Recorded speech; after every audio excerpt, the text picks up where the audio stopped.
Coach Corey Wayne, and this is my video coaching newsletter. And the topic of today's newsletter is going to be getting yourself right emotionally.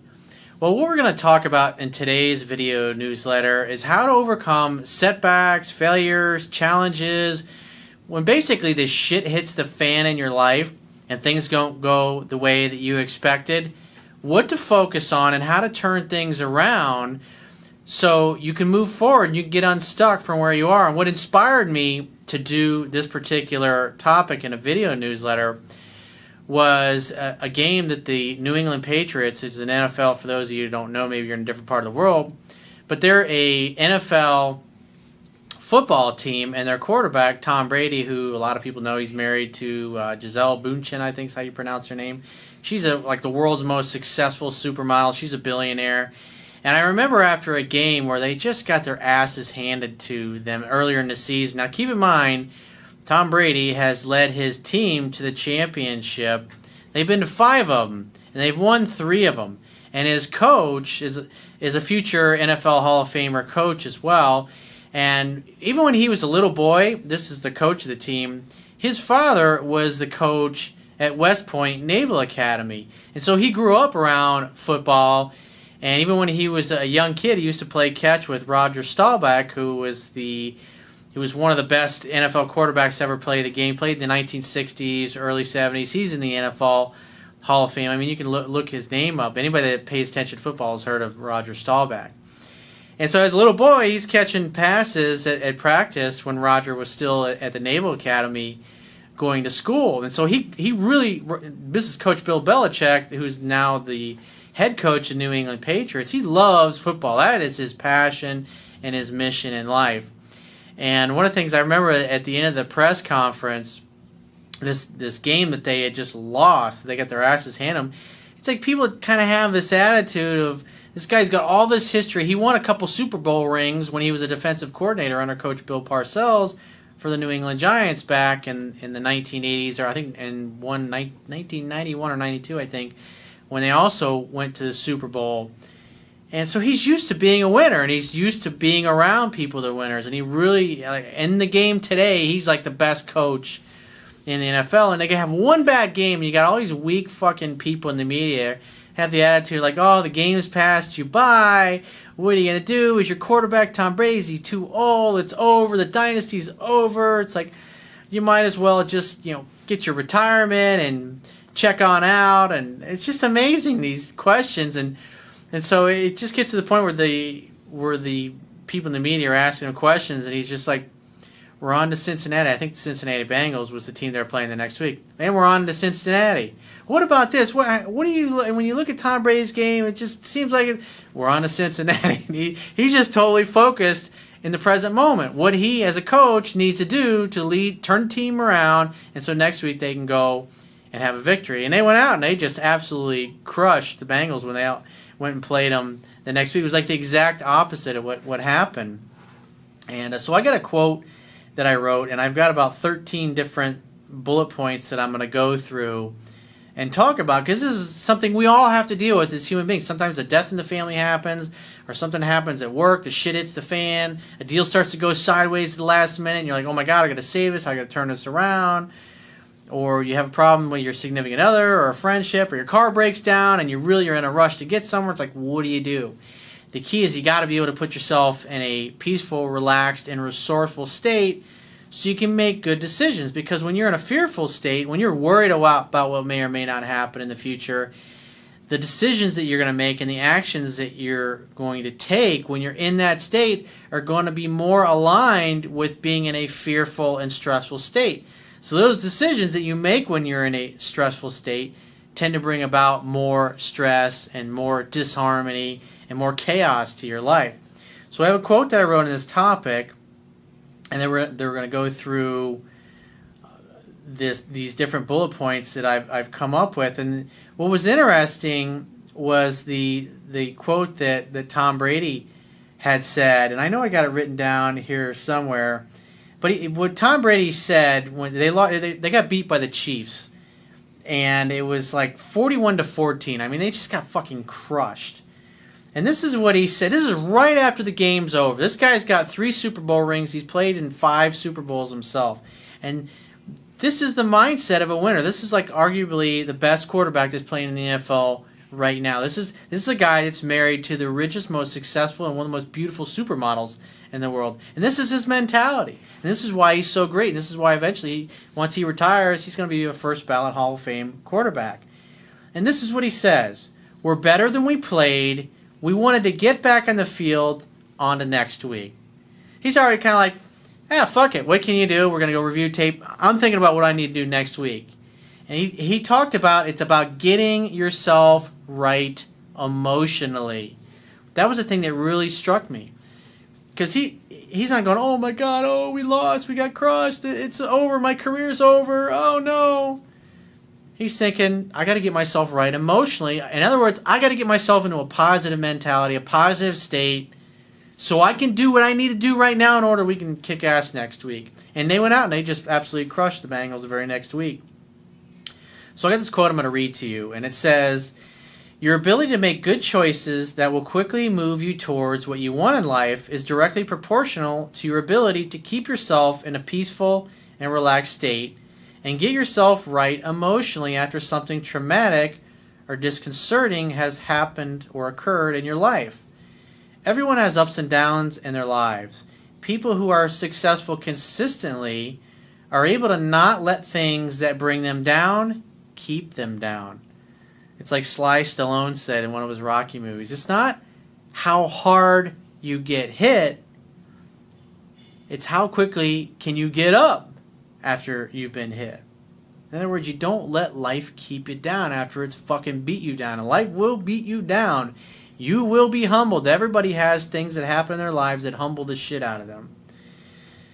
It's healthy and essential to experience your pain, fears, anger, loss, sadness, depression, etc., and be authentically present with it so it can dissolve, but you don't want to live in those low energy states consistently. We tend to make better choices and take more efficient action when we are in a peaceful and relaxed state versus being in a stressful and fearful state.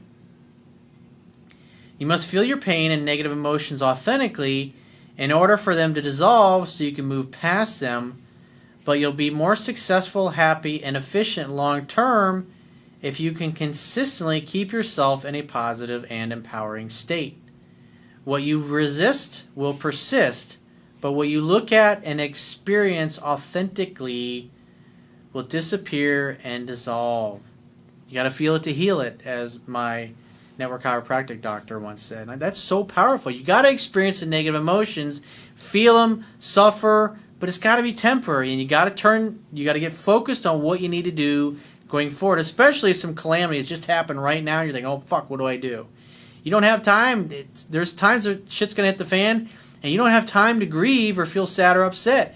You got to think, what do I need to do right now in order to move forward? What action do I need to take right now? What's essential? What must get done before the sun goes down today or before I put my head on my pillow tonight? What's got to get done?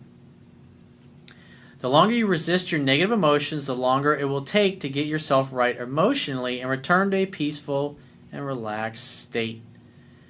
So I'm going to go through these 13 different bullet points and point out the importance of each one. The number one, the importance of loving what you do. If you really love what you do, it's like Confucius said, if you do what you love for a living, then you will never have to work a day in your life. When you're doing something you really love, it really doesn't feel like work. Even like when I'm doing these videos, I love what I do. I love this stuff. It's stuff that I use personally every day. It's stuff that I teach to my clients all the time. It's stuff that I'm answering emails all the time. It's stuff when I do these YouTube videos. This is something I'm very passionate about, and I've been studying for my whole entire adult life.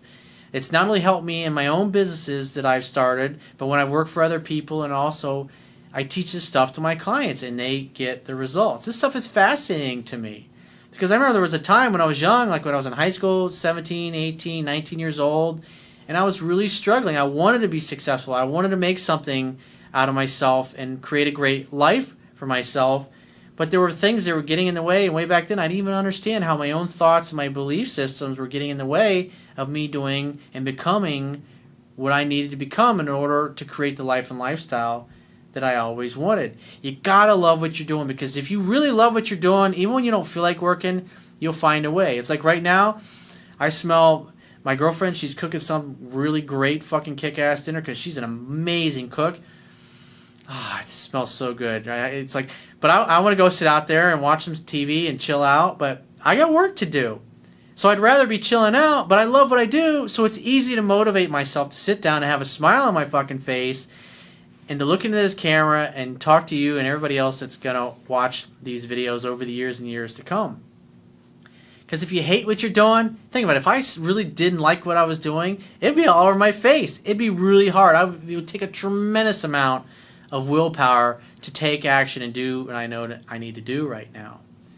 That is like number one. It's just like I was talking about Coach Bill Belichick. He loves what he does. He's been around football since he was a little boy. His dad was a coach growing up. He fell in love with football because that was his father's passion, and it became his. And he stuck with that passion. And he's like, I remember seeing him in an interview. He was kind of like, I wouldn't know what to do with myself if I wasn't working in football. That's the only thing he really loves and he's really passionate about, other than the people in his life that are his family that he's close to. But that's just, he wakes up every day and that's what he's thinking about. He just fucking loves it. He can't, even after they've gotten their asses handed to them and everybody's like, oh, it's all over, the dynasty's all over. His passion and his love for it. And it was interesting. There was an interview about it over, I guess about a year ago, that he did with Coach Bill Cowher, who was a former coach of the Pittsburgh Steelers and who won a Super Bowl with them.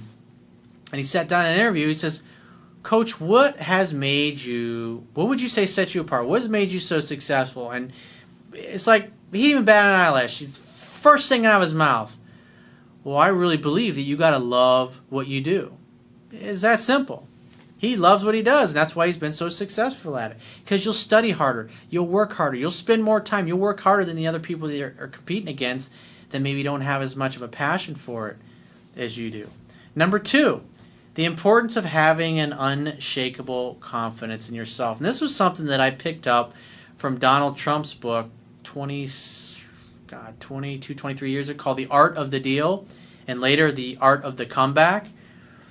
And it's like he went through a really difficult time after the S&L crisis in the late 80s, early 90s, where he, at one point, he went from being a billionaire worth billions of dollars that he had so much negative equity.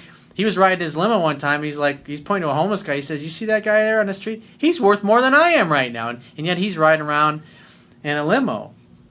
But on paper, his properties he owned were worth less than what he owed. He was a negative billionaire. So it's like everybody watching this, I mean, you think about that. And what he attributed his being able to recover, because plus he was also going through a nasty breakup. It was when he was involved, he eventually got married to Marla Maples, and I guess he was basically having an affair, or he was in the process of leaving his wife. And so it was all over the media because everybody watches everything that he does. But it's like he went through a difficult time, so his business is struggling. And he's having a lot of difficult challenges in his personal life because obviously he had kids with his first wife. And you got everybody in the media just fucking savaging him. And, he's lost it all. The fucking ship's going down. He's fucking done. And yet, what he attributed, his ability to get himself right emotionally was all attributed to the fact that he had an unshakable confidence in himself. In other words, he knew that if he worked hard enough and he did the right things long enough, consistently enough, eventually things would turn around. And eventually it did. Eventually it paid off. And at this point in his life, he's richer now than he's ever been. Richer, more successful, more famous. He's got another beautiful, gorgeous supermodel wife of his. And he's, like, when it comes to business, he's fucking man. He gets it. He loves what he does. Another guy that's really passionate about it. Number three, the importance of quickly recovering from failures, losses, or setbacks. Something that's really interesting that you might want to do, you might even want to pause this video and do it, and write down all of the emotions that you have experienced in the last 7 days. Go ahead, put the video on pause right now and just do that. Just do this with me, this exercise. Write down every single emotion, good, bad, positive, indifferent, doesn't matter. Every emotion that you felt and experienced in the past week. Do it now. Okay, so I'm assuming that you paused the video and you wrote all these emotions down. Now look at all those emotions that you've cumulatively written down. Are the majority of them positive? Or are the majority of them negative? And so what that should tell you, if the majority of your emotions that you've experienced this past week are negative, then that's pretty much the mindset that you're living in. That's what you're thinking. That's what you're feeling. Isn't that interesting? But if the majority of the emotions that you experienced over the past week are positive, then you tend to be a little bit more optimistic. So if you've noticed that the majority of your emotions are negative over the past week, then you got to think about what you're focusing on. You got to think about your self-talk. You got to start focusing on, because the quality of your life is in direct proportion to the quality of the questions that you consistently ask yourself. And so even when bad things happen, what's good about this? What can I learn from this? How can this make me better? And it's like what I was talking about Coach Bill Belichick. I remember the following week in the interviews after they just destroyed the Cincinnati Bengals, after they had that horrendous loss, I think it was 41-14 the week before. He had a big fucking smile on his face, and I felt good for him because I knew that was going to happen. A guy like that with that much success, 3 and something plus decades of success in the National Football League, one fucking game, he's not going to let that shit get under his skin. And so he was smiling, he was laughing, he was joking around with everybody because he was vindicated. I mean, obviously, he felt like shit after, you could tell it was written all over his face after they just got crushed by the Chiefs. They were embarrassed as a team, as an organization, by the Chiefs. Their weaknesses were exposed. But when those kinds of things happen, he got together on Monday with his staff to sit down. All right, what do we need to focus on different? What do we need to do differently? What fundamentals do we need to work on in practice this week? What do we need to do in order to get ourselves ready so next week we can come out and we can fucking redeem ourselves?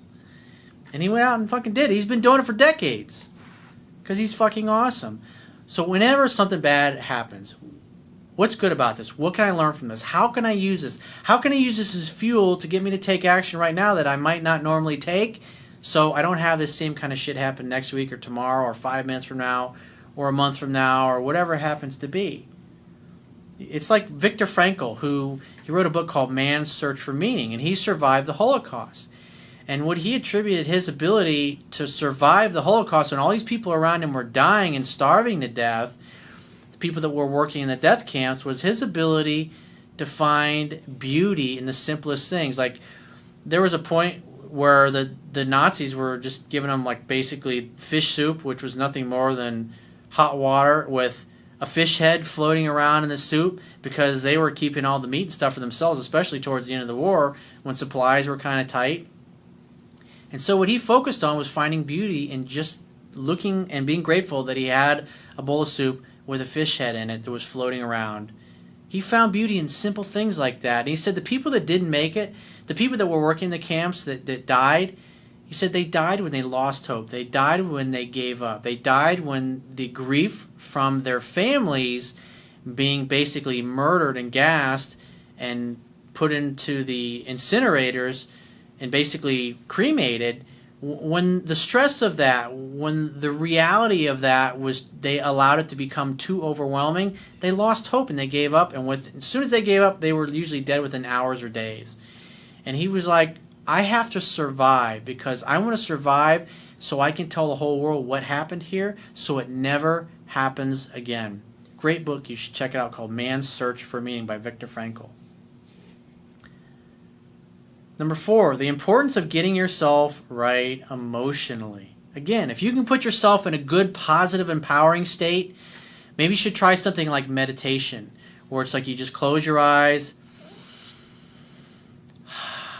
you focus on inhaling, then you focus on exhaling, and just focus on the breath. Now, your mind is going to wander, and what's interesting is, I was watching a story on 60 Minutes, where they were focusing on, this is something that they do at Google, where they do it in groups. They get together and they do a meditation, a mindfulness type of meditation before every meeting. They only do it for a few minutes, 2 or 3 minutes, and it puts everybody in a creative state. It helps kind of quiet the mind, because the mind's always always all over the place. So when you're doing it, when you're trying to be mindful and you're just focusing on your breathing in and breathing out, and only that, your mind's going to wander. And without judgment, just bring your mind back to your breath.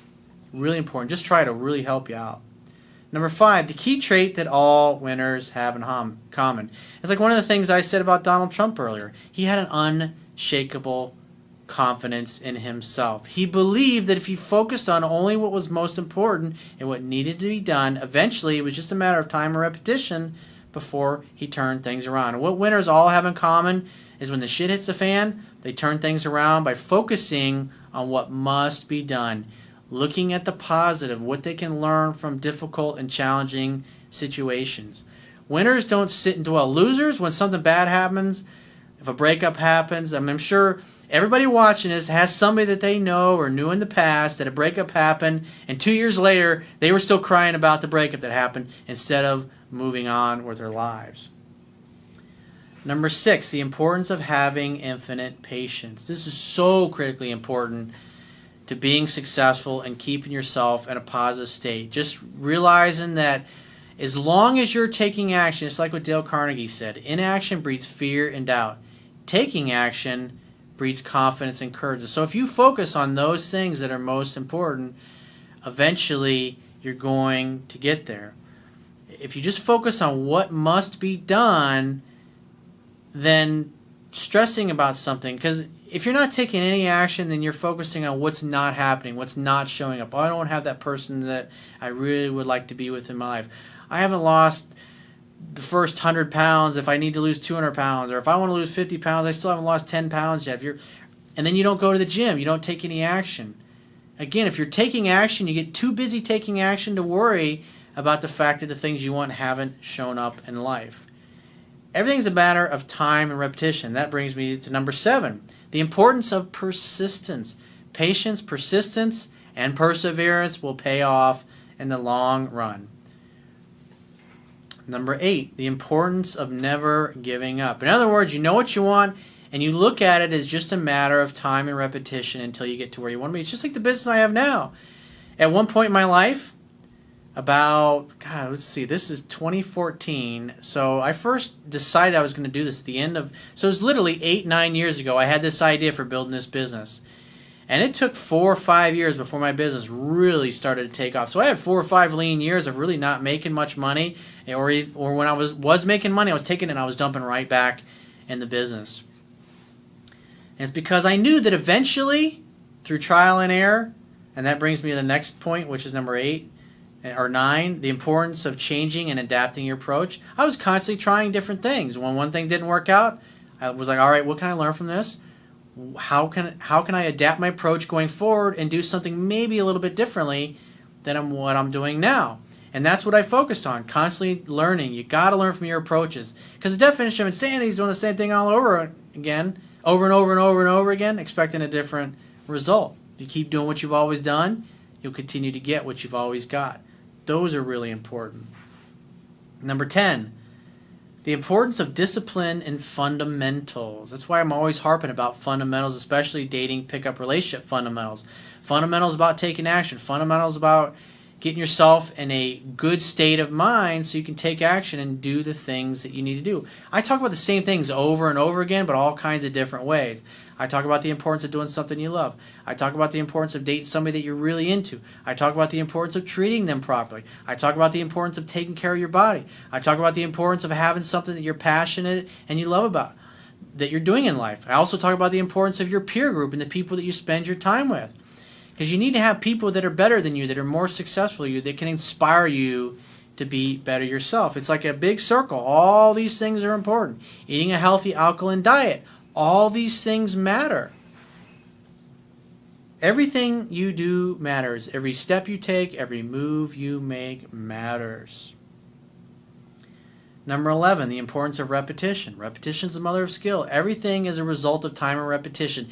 Everybody that is really great at something or the best at whatever it is that they do in the world right now, at one point in their lives, they were a beginner. At one point in their lives, they were a novice. Everybody's got to start somewhere. The journey of 1,000 miles begins with a single step. Take that first step. Take some kind of action. It's like one of the things that Tony Robbins says. Never leave the scene of setting a goal without taking some kind of action towards its attainment. You must do something. That's how you get momentum on yourself. And number 12, this was something that I got from the former NFL Hall of Fame coach Joe Lombardi, or Vince Lombardi. He the Super Bowl trophy was named, they call it the Vince Lombardi trophy. And one of the things that he said is, if we chase perfection, we just might attain excellence. In other words, nobody's ever going to get to the point where they're perfect. But if you chase perfection, if you focus on the fundamentals of what needs to be done day in and day out, you might just become really excellent. And number 13, this is really important. This goes back to what Coach Bill Belichick was focusing on in his media press conference after their shellacking by the Kansas City Chiefs, where they lost 41-14. And they were like, well, what do you do now, Coach? Is like, how is the season over? Does it mean that you need to look for a new quarterback? We're on to Cincinnati. But, okay, so you're on to Cincinnati, but, like, what do you tell we're on to Cincinnati. And he just kept saying the same thing. We're on to Cincinnati. And then, like, literally the whole rest of the press conference, that was all he was focusing on. Because what he was trying to get, the point he was getting across, not only to the people that were interviewing him, but to himself and the organization, is that I'm going to focus on the present moment right now and what I need to do right now today to lead this organization to victory next week. He was focused on living in the present moment. Why? Because the future ain't here. And you can't do anything about the past. They just got their asses handed them. Great. That game's over. There's nothing they can do about it now. And so if they don't focus on what needs to be done right now, today, in this moment, they're not going to have a great victory next week, which obviously he focused himself and his organization on living in the present moment, moment by moment by moment. Didn't matter what happened. And it also doesn't matter what happens in the playoffs, which after they won yesterday, which they just crushed my fucking team again yesterday. After my team, the Miami Dolphins, beat them at the beginning of this season and the last game of last season, they came out and crushed them. It was like 41 or 42 to like 13 or something. That's why he's great. That's why he's a fucking winner. He's got that team going so well. I think they're like 10-3, their record, and there's only 3 more games left, or 2 more. I'm sorry. They're 11-4. So they won the division again. And they won the division not because they've been thinking about winning the division all year, but because they're only focused on what they need to do today. So wherever you are in your life, you must focus on what you need to do right now today. Because that really is the only thing that fucking matters. What you do today right now is going to determine where you end up tomorrow, next week, next month, 10 years from now, 20 years from now, 30 years from now. That's definitely something to think about. So if you'd like to get my help personally, the quickest way is to book a paid phone, Skype, or email coaching session. You can choose any of those options by going to my website, clicking the products tab at the top of your screen, and just follow the instructions for booking whichever option works best for you. And I will talk to you soon.